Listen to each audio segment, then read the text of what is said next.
आज हमारे पास लेखक अमित कुमार सागर के कुछ लेख हैं और सच कहूं तो इनमें कुछ ऐसे सवाल हैं जो सीधे हमारे विश्वास की बुनियाद को हिला देते हैं। हाँ।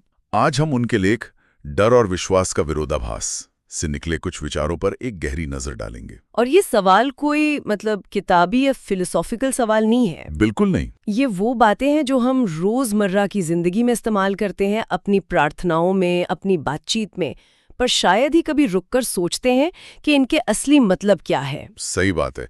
और आज की चर्चा का मकसद किसी नतीजे पर पहुंचना नहीं है, नहीं, बल्कि इन बेचैन करने वाले सवालों के साथ थोड़ा बैठना है, उन्हें समझना है। बिल्कुल। तो चलिए सबसे पहले सवाल से ही शुरू करते हैं। ये इतना आम है कि हम सबने सुना होगा। लोग अक्सर कहते हैं हम अल्लाह या भगवान के अलावा किसी से नहीं डरते। हाँ, ये तो बहुत आम बात है। लेखक इसी लाइन को पकड़ते हैं और वो पूछते हैं कि हम जिसे मोहब्बत करते हैं उससे डर कैसे सकते हैं। जिस ईश्वर से हम सबसे ज्यादा प्यार करने का दावा करते हैं उसी से डरना, ये विरोधाभास क्यों? ये सवाल इसलिए इतना असरदार है क्योंकि ये हमारी भाषा में छिपे एक बहुत बड़े अंतर्विरोध को सामने ले आता है। हाँ। लेखक इसे दोगली बात कहते हैं। उनका तर्क बहुत सीधा है। क्या है वो? कि डर हमें खतरे से बचाता है ना? हम सांप से डरते हैं, आग से डरते हैं, या किसी अपराधी से? हाँ, क्योंकि उनसे हमें नुकसान पहुंच सकता है। तो जब हम कहते हैं कि हम ईश्वर से डरते हैं, तो हम अनजाने में एक तरह से ये मान रहे होते हैं कि ईश्वर भी खतरे का एक स्रोत है। लेकिन लगभग हर धर्म में ईश्वर के भय या खौफ को एक जरूरी हिस्सा माना गया है। सही बात है। इसे अनुशासन के लिए, नैतिकता के लिए एक जरूरी औजार बताया जाता है। तो क्या लेखक इस पूरी पारंपरिक सोच को ही चुनौती दे रहे हैं? मुझे लगता है वो इससे भी गहरी बात कह रही हैं। वो डर और श्रद्धा के बीच का जो फर्क है, अच्छा, उस पर उंगली रख रही हैं। शायद सदियों से हम इन दो अलग अलग भावनाओं के लिए एक ही शब्द का इस्तेमाल करते आए। हाँ, डर। हाँ, डर। जबकि श्रद्धा में एक किस्म का विस्मय होता है, अपने से किसी बहुत बड़ी शक्ति के सामने झुकने का भाव होता है, उसमें प्रेम और समर्पण होता है। और डर में? डर में असुरक्षा होती है, खतरा महसूस होता है। तो लेखक का सवाल ये है कि क्या डर से पैदा हुई इज्जत सच में इज्जत हो सकती है, या वो सिर्फ खतरे को टालने का एक तरीका है? बिल्कुल। वो पूछते हैं डरी हुई मोहब्बत कैसी होती है। ये सोचने वाली बात है। जैसे एक बच्चा अपने पिता से प्यार भी कर सकता है और उनसे डर भी सकता है। हाँ, ये अच्छा उदाहरण है। लेकिन दोनों में से कौन सी भावना रिश्ते को मजबूत बनाएगी, प्यार या डर? लेखक शायद यही कह रहे हैं कि हमने ईश्वर के साथ अपने रिश्ते को प्यार की जगह डर पर आधारित कर लिया है। ईश्वर का डर दोहराते हैं तो हम अपने दिमाग को उसी तरह से ट्रेन कर रहे होते हैं। हाँ, हम ईश्वर को एक शासक के तौर पे देखने लगते हैं जो सजा देने के लिए तैयार बैठा है। बिल्कुल, ना कि एक ऐसे स्रोत के रूप में जो प्रेम और करुणा देता है। हाँ। लेखक हमें अपनी इस आदत पर, इस भाषा पर सवाल उठाने के लिए मजबूर कर रहे हैं। तो अगर हम इस भाषा को बदल दें तो हमारे सोचने का तरीका भी बदल सकता है। हाँ। और सोचने के इसी तरीके से जुड़ा लेखक का एक और विचार है जो ईश्वर की खोज की पूरी प्रक्रिया पर ही सवाल खड़ा कर देता है। हाँ, और ये विचार पिछले विचार से ही जुड़ा हुआ है।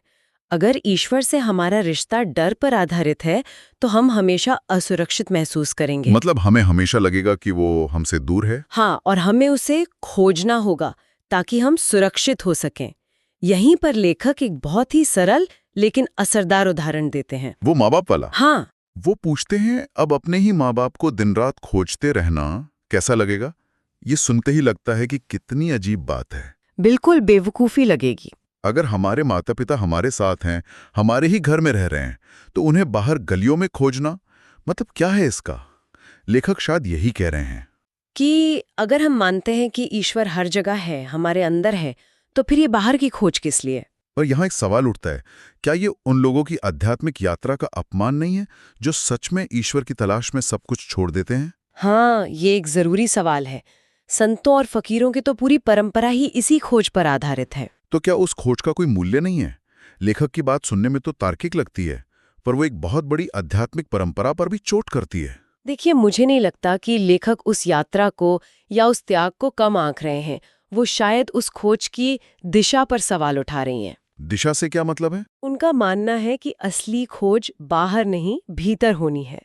वो कहते हैं एक बार सच में मान लो कि वो तुम्हारे साथ है तो शायद खोजना ना पड़े। अच्छा। ये एक बहुत बड़ा मानसिक बदलाव है। ये खोजने की बेचैनी को होने के सुकून में बदल देता है। हाँ, जब तक हम बाहर खोज रहे हैं हम एक कमी महसूस कर रहे हैं बिल्कुल। कि कुछ है जो हमारे पास नहीं है। लेकिन जिस पल हम ये मान लेते हैं कि वो स्रोत हमारे भीतर ही है, खोज खत्म हो जाती है। तो लेखक का असली आइडिया ये है कि ईश्वर की खोज असल में ध्यान भटकाने वाली एक प्रक्रिया हो सकती है। एक तरह से हाँ। कि जब तक हम बाहर खोज रहे हैं हम अपनी असल जिम्मेदारियों से बच रहे हैं। और खोज बंद करते ही असली काम यानी जीवन जीना शुरू होता है। लेखक इसी बात को आगे बढ़ाते हैं। कैसे? वो कहते हैं कि जब ये बाहरी खोज खत्म होगी फिर शायद आपको पता चले कि हमें किस मकसद के लिए पैदा किया था। मतलब हमारी सारी ऊर्जा जो ईश्वर कहाँ है ये पता लगाने में खर्च हो रही थी। हाँ, वो अब इस सवाल पर लग सकती है कि हम यहाँ क्यों हैं। बिल्कुल सही पकड़ा। ये चेतना का एक बहुत बड़ा बदलाव है। ये हमें आध्यात्मिक उपभोक्ता बनने से रोककर आध्यात्मिक जिम्मेदार बनाता है। अच्छा, तो अगर हमें खोजना बंद करके अपने मकसद पर ध्यान देना है तो सवाल उठता है कि वो मकसद है क्या।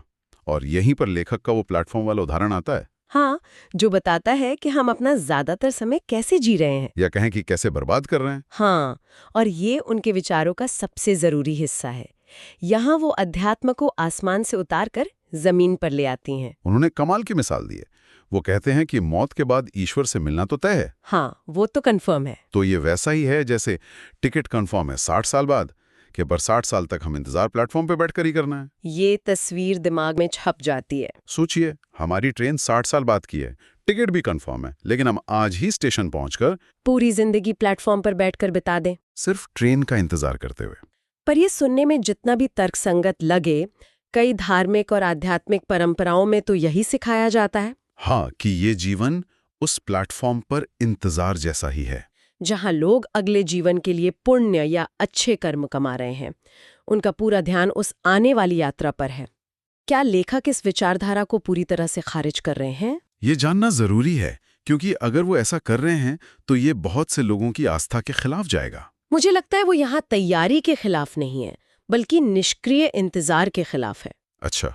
वो ये नहीं कह रही हैं कि मौत के बाद कुछ नहीं है। वो कह रही हैं कि जब मंजिल तय है ही तो यात्रा को बर्बाद क्यों करना?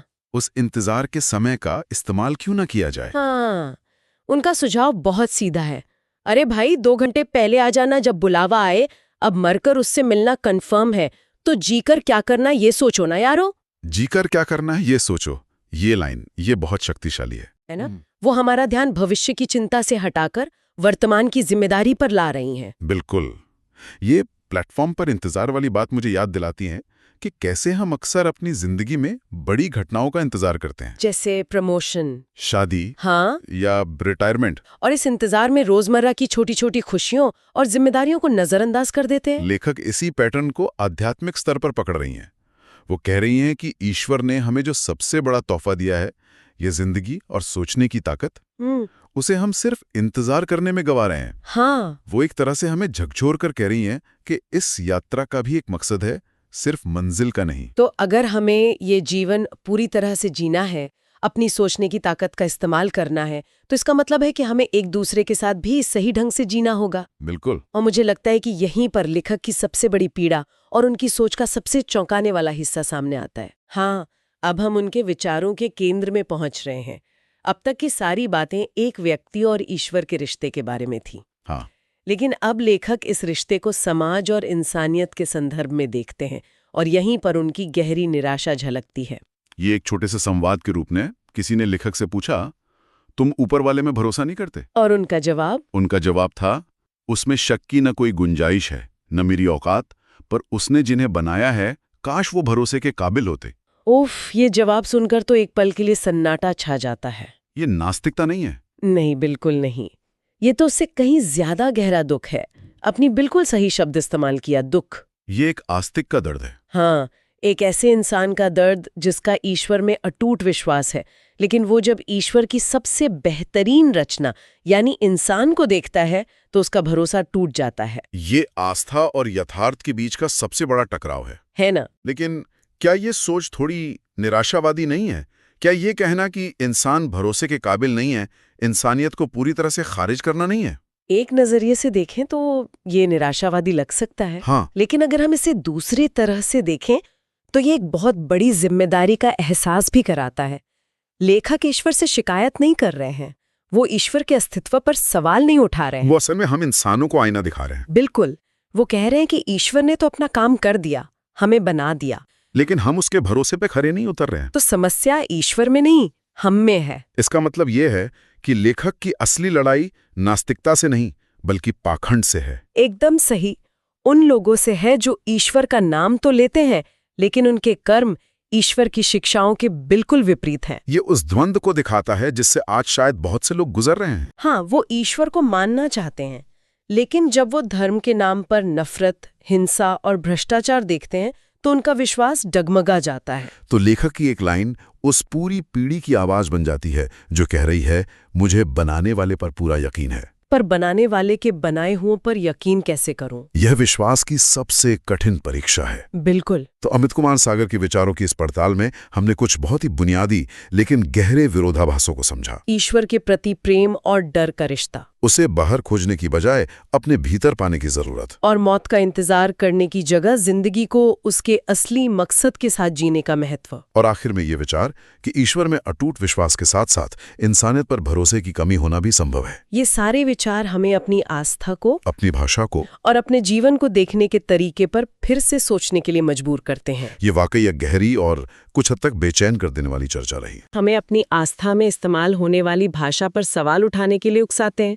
तो सोचने वाली बात यह है कि अगर हम अपनी प्रार्थनाओं और अपनी सोच से डर शब्द को पूरी तरह हटा दें और उसकी जगह सिर्फ श्रद्धा, सम्मान या प्रेम जैसे शब्दों को ले आएं, हाँ, तो ईश्वर के साथ हमारे रिश्ते की परिभाषा कैसे बदल जाएगी? और अगर ईश्वर से हमारा रिश्ता बदलता है तो क्या एक दूसरे के साथ हमारा रिश्ता अपने आप नहीं बदल जाएगा? शायद शायद इंसानियत पर भरोसा लौटाने का रास्ता यहीं से शुरू होता है।